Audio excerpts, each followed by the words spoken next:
Lag spikes in Rocket League can disrupt your gaming experience, but there are several steps you can take to improve your connection and reduce these interruptions. Follow the steps below to troubleshoot and fix lag issues. Step 1. Check your internet connection. Ensure that your internet connection is stable. You can do this by running a speed test to check your download and upload speeds. If your connection is slow or unstable, consider resetting your router or contacting your internet service provider. Step 2. Use a wired connection. Switch from a wireless connection to a wired Ethernet connection if possible. Wired connections tend to be more stable and can significantly reduce lag compared to Wi-Fi. Step 3. Close background applications.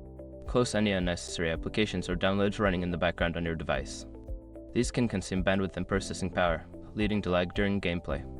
Step 4. Adjust game settings. Lower the graphics settings in Rocket League to reduce the load on your system.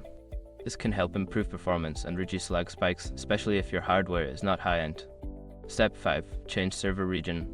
In the game settings, change your server region to one that is closer to your physical location. This can help reduce latency and improve your overall connection to the game servers. By following these steps, you should be able to reduce lag spikes and enjoy a smoother game experience in Rocket League. If issues persist, consider seeking further technical support or checking for updates from the game developers.